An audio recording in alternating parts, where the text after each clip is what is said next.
Hello and welcome to Kentucky History 240. I am going to help teach lesson chapter 1 to you today. Let me just check what we have here and we'll go ahead and get started. First of all, I want to let you know what our book looks like.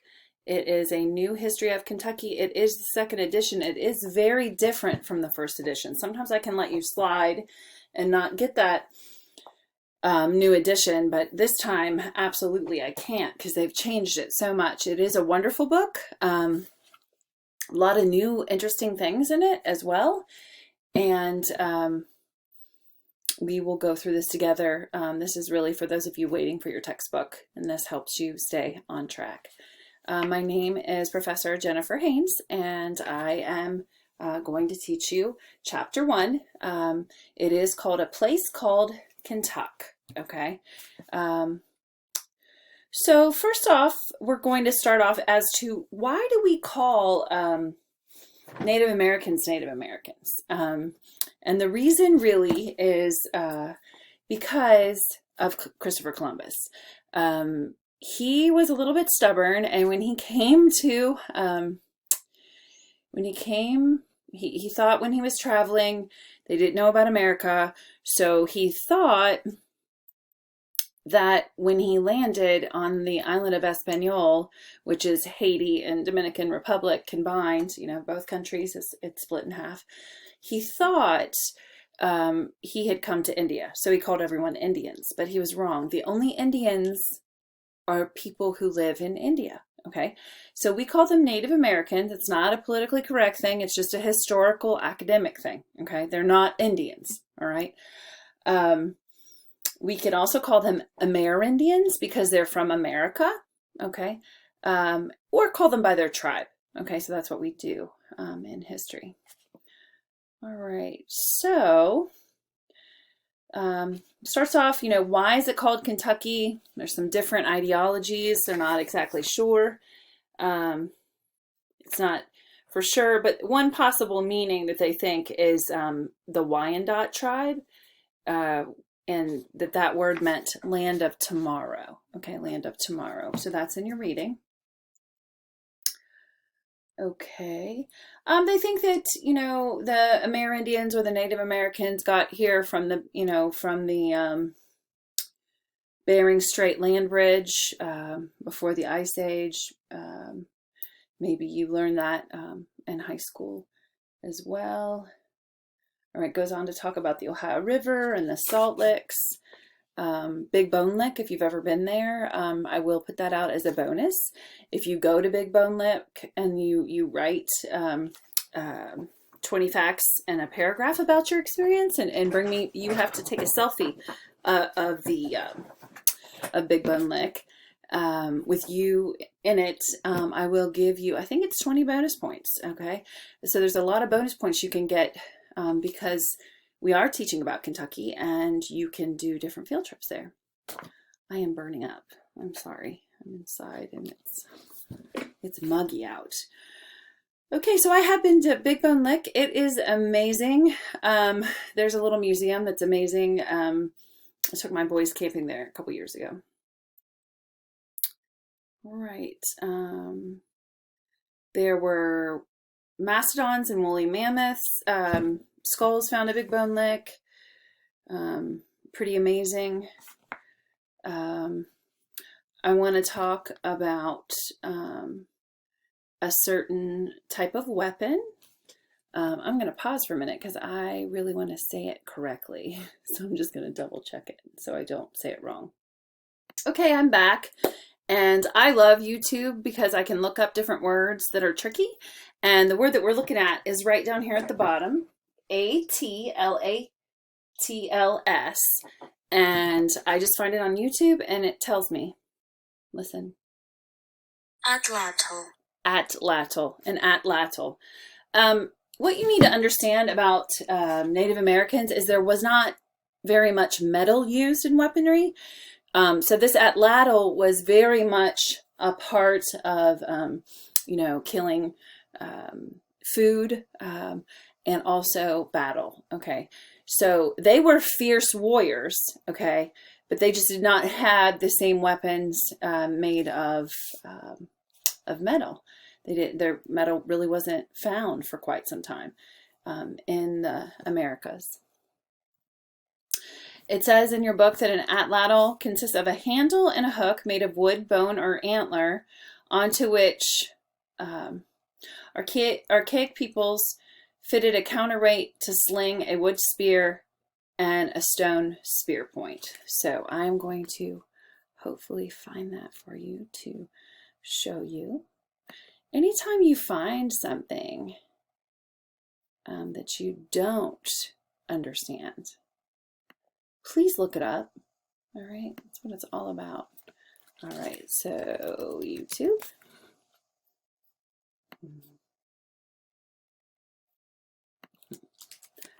Just a cool little thing. Atlatl. Oh, where'd we go?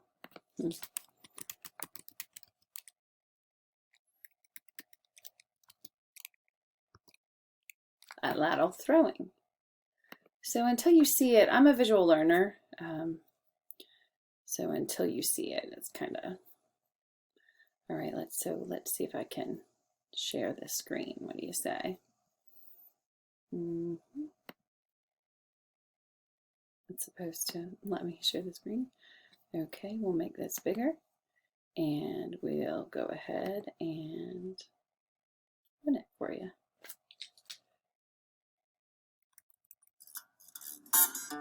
How to throw. So this is the atlatl, and this is what they call the dart. It predates the bow and arrow. It's really responsible for our survival as human beings. This tool has been used more in a longer duration than probably any other hunting tool that mankind's used. It's got a hook in the end here, and that's really the most important function of the atlatl. It's that hook. This hook or spur gives you amazing velocity, and basically it's like adding an entire extension or extra joint to your arm. So it's like you got 1, 2, and then all of a sudden you got this long joint out here, and it not only gives you more power, but also gives you more accuracy and control. This style, you've got 2 fingers that lock in there. You can also make them where it's simple. It's a stick and you hold it like you're holding a baton. You grip it different ways. There's 1 finger, 2 fingers, baton. And the first part of the throw is you're just kind of dropping into the throw, executing it, you're aiming. And then the last part of the throw, you're just putting all your force into it. So it looks something like this. So that's it. This thing is awesome. Wow. Okay, so that's pretty cool. While we're here, we're going to take a look at Serpent Mound, because we're going to talk about some burial mounds. And Serpent Mound is about an hour away. Serpent Mound. And we're going to look at images. Oh, it's so amazing, you guys. All right, so here is Serpent Mound. Let's take a look at one of these pictures. Hopefully you can see it. This is the serpent's head. It's eating an egg. Here it winds all around and winds in the tail. There's a pathway all the way around it. And just gonna, I took my boys a few years ago. This is about an hour away. There it is. It's in Ohio. And we're going to talk about that some more as well. So let's get back to, oopsie daisy. Oh, there we are. Okay, so hopefully you saw that Serpent Mound. I would give you bonus points for visiting Serpent Mound as well, because the Adena tribe actually built many burial mounds, and they are considered to be the Woodland People. And Serpent Mound is actually considered a lot, you know, sometimes it's tied, but I have several books. It's considered one of the 7 wonders, or I'm sorry, one of the wonders of the world. So you have the 7 wonders of the world, man-made wonders of the world. This is usually depicted as number 8 or number 9, which is incredible because most of them are in Europe, Mediterranean, you know, around the Mediterranean Sea. And there is the 8th wonder of the world, man-made wonder of the world, 1 hour from us. And if you go, you have to get a selfie with the sign.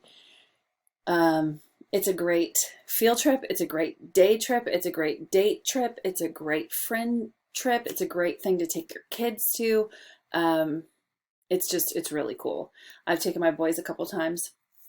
There is a viewing item that you can climb up on top of. You know, it's like a scaffolding, and you can see the whole thing, and it's incredible. It's incredible. So if you want to do that, that's 20 points, and I'll put the information in Blackboard. I think you write 20 facts about it in a paragraph, or maybe you just write a paragraph. I'll have to look up. I think it's just like a long paragraph. You know, what you learned seeing it. There's a free museum. It's pretty neato. Okay, so the Woodland People, the Adena Native American tribe, was there very early. Your book entitles, or your book goes into that, roughly between 1000 and 1600.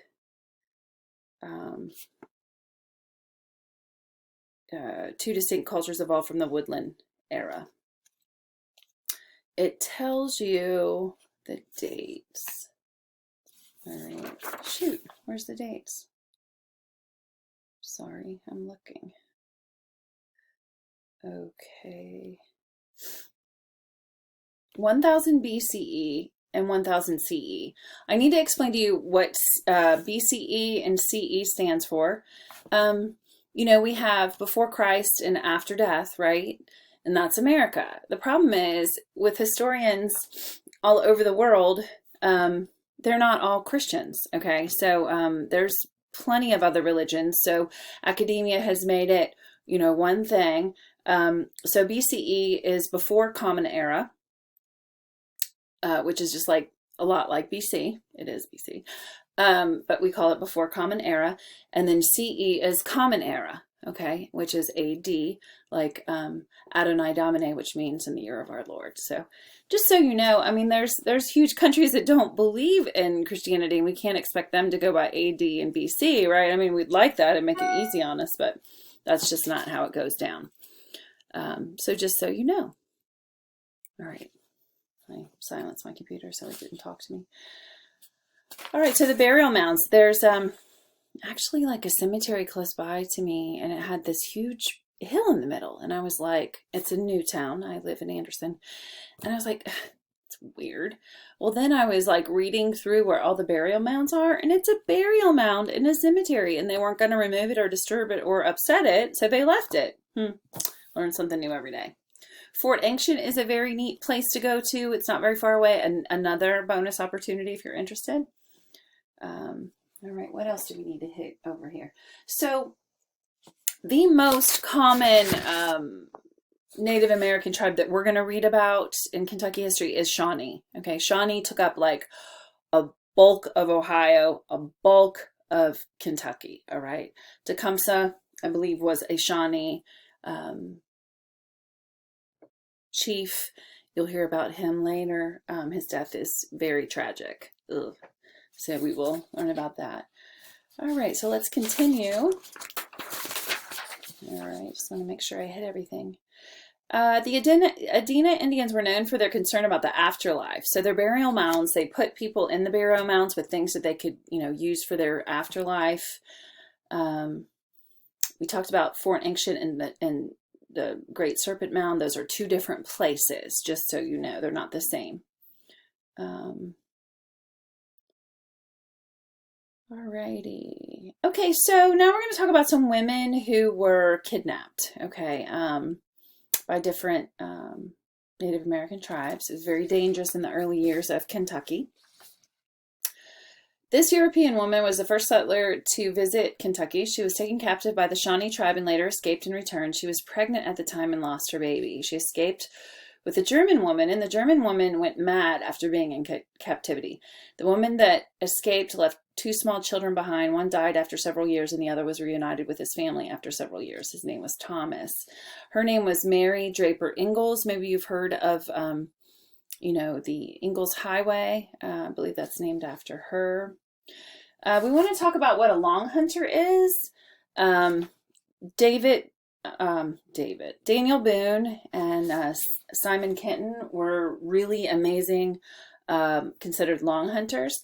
They're a type of hunter that goes out in groups of 3 or 4. They often have to travel great distances for long periods of time, and they set up temporary camps in order to hunt. They often hunted deer, beaver, and other fur bearing animals. So Simon Kitten once saved Daniel Boone's life, which you need to know that, and I believe that's in your reading. But Daniel Boone was the most famous and the most skilled long hunter of his time. So he knew Kentucky and loved Kentucky more than anything. So it's important that you remember that. All right. Something else that is really amazing, and we'll talk more about the culture of Native Americans. If I had any culture that I could live in, it would be the Native Americans, because of how they treated women with such respect. And I know that's not something that you've probably heard. Also, if you ever get your DNA done, there are a lot of people in both Ohio and Kentucky that are related to the Shawnee. A lot of times you have really high cheekbones. I don't have any Native American. I did do my DNA testing results a few years ago, but I know a lot of my students have definitely found that out or knew that. All right. So what you need to understand is that the Shawnee, yes, the Shawnee tribe, most Native Americans did not believe in private property. So what they would do is they might sell it to you, and then every so many years it would go back to the community, okay?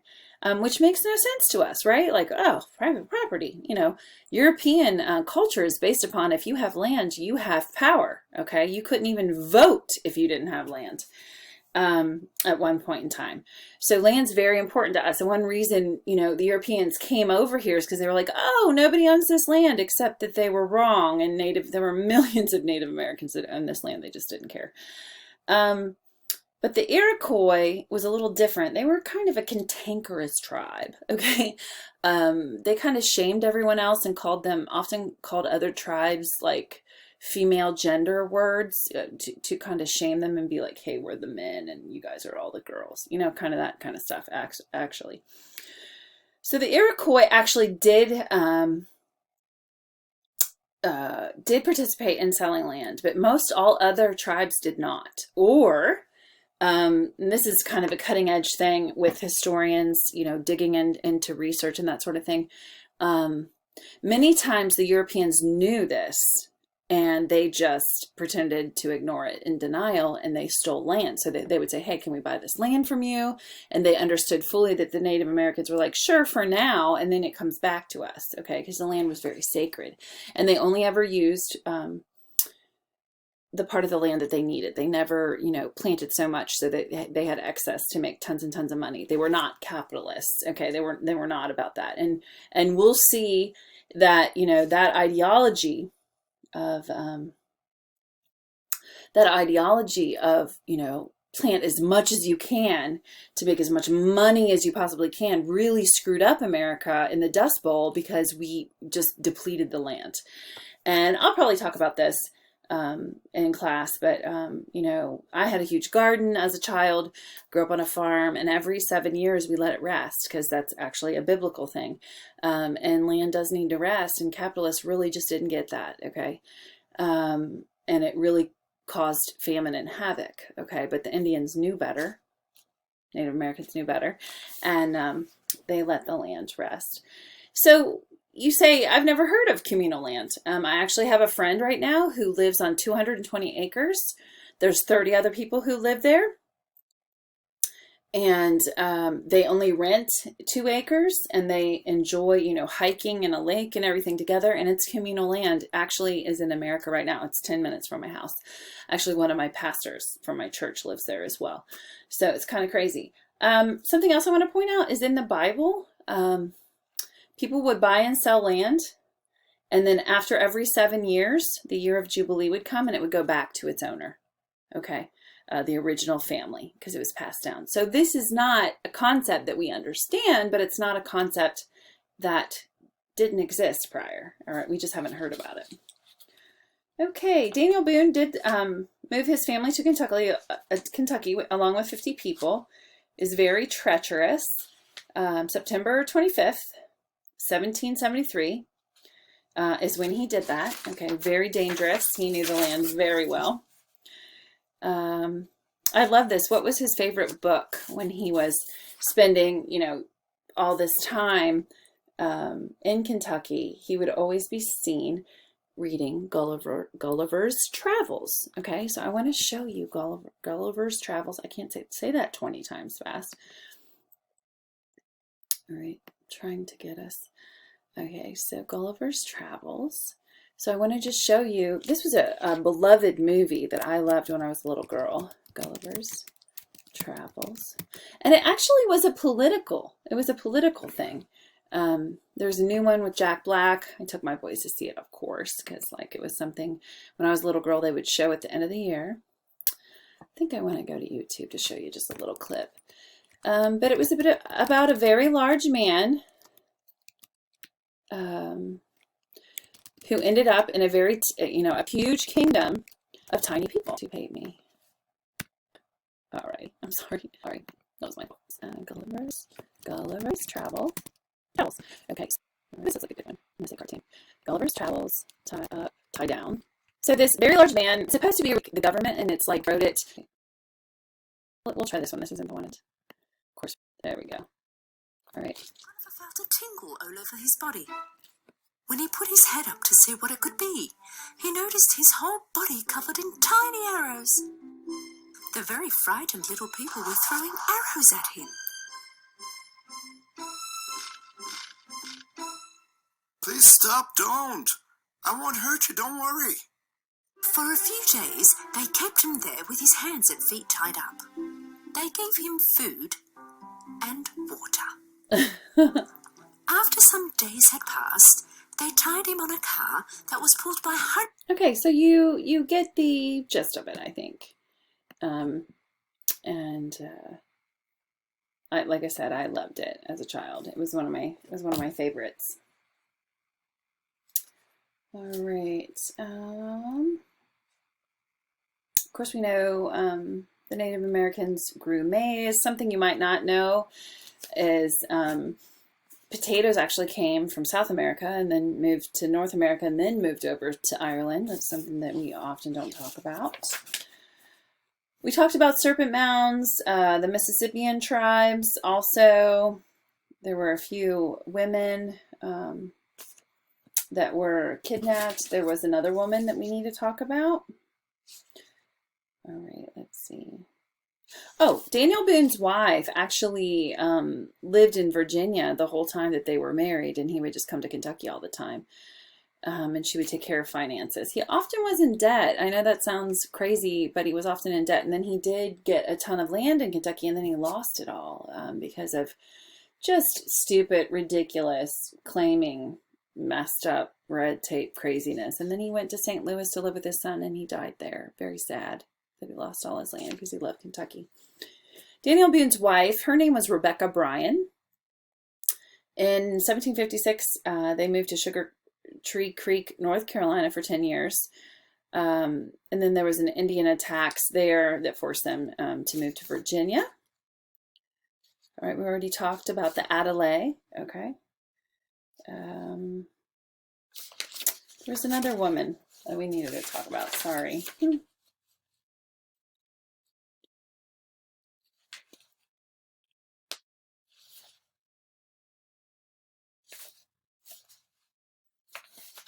Of course, we know the best of the Longhunters was Daniel Boone. Okay, why can't I find this question? I'm sorry. I'm trying to make sure I hit all your quiz questions along the way. Alrighty. Okay. This was a famous historian from 1870 that wrote the Frontier Thesis. We'll probably read a little bit about the Frontier Thesis. It was really interesting. Much of it was false. He stated every time Americans moved westward, they ran into a frontier that was dangerous and a land where the civilized met savages. Oftentimes, Native American cultures, when studied, were considered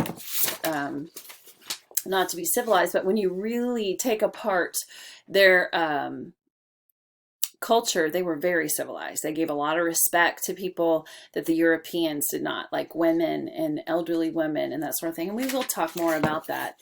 And that will probably be one of your essay questions. Let's see. So his name, the historian, was Frederick Jackson Turner. Okay, he was the famous historian, and he wrote the Frontier Thesis. It's very famous. This woman was a Native American warrior that actually fought. Some women could fight. Not often, but they let them sometimes. She married a chief and became a war chief herself. The Europeans respected her and called her Grenadier Squaw. After her brave actions at Pontiac's Rebellion, she was also a mother. She was a Shawnee. Shawnee legend says that she and her daughters were abducted by Kentuckians.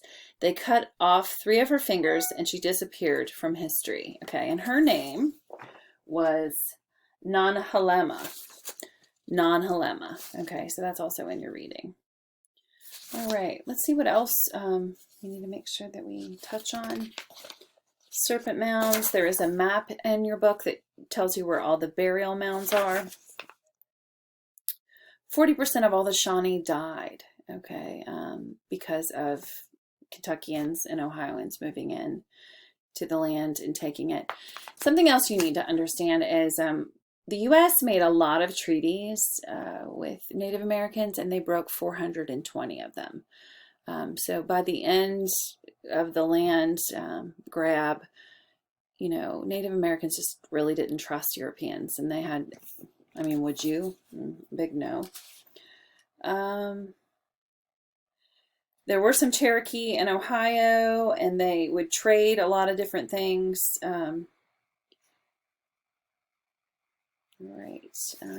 North Cherokee was, northern Ohio was Cherokee, and southern Ohio was Shawnee, as well as Kentucky. There was a malaria epidemic in 1744, and that's amazing because I just read about it in Hamilton, the book that the Broadway show is after. And reading about that, it was so much like the COVID outbreak, except that it was much more severe. Like there were windows and people were talking to, you know, sick and well, were talking through windows because they didn't want to get sick.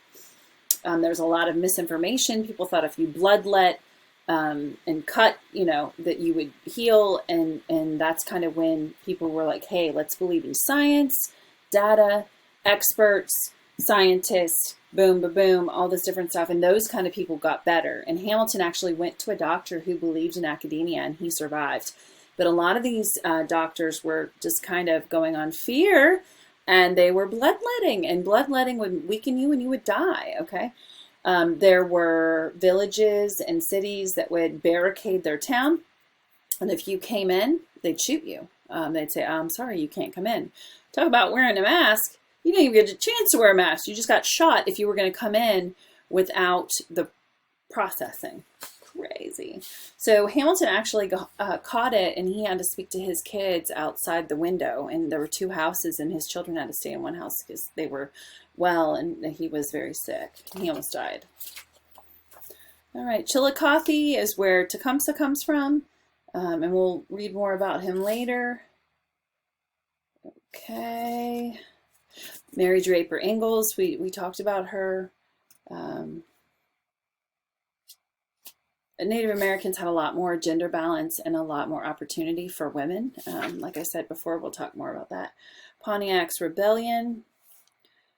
Let's see, Daniel Boone.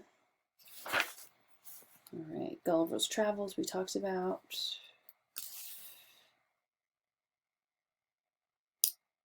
Okay. Daniel Boone survived capture by Shawnee and then the Cherokees. He treated them with such respect. It was absolutely, and he treated them like humans, not savages, not uncivilized, not like animals. And because he did that, he got extreme respect in return. All right, Manifest Destiny.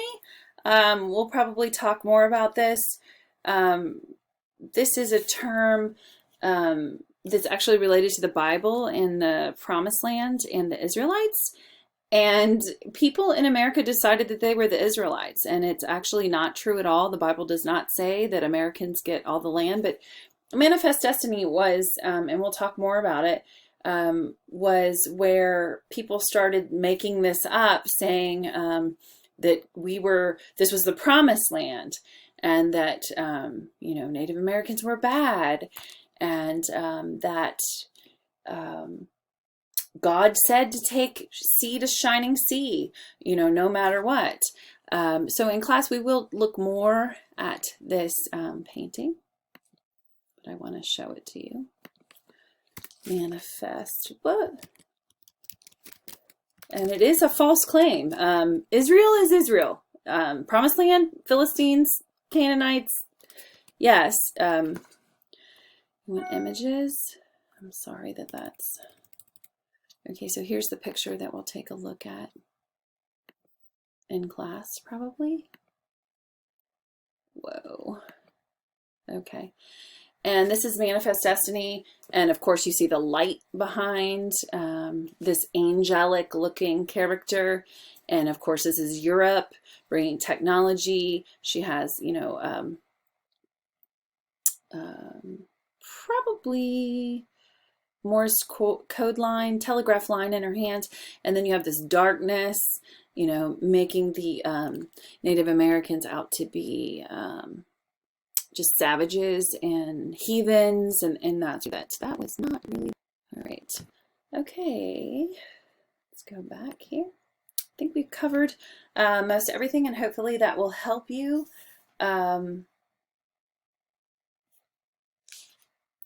more in your chapter 1's study. So you do need to take a full page of notes, and then you have a short quiz. I did cover all the quiz questions in this video so that you can be successful. So we'll have chapter 2 next, the invasion of Kentucky. I'll talk more about Native Americans and their culture as well. All right, have a great day.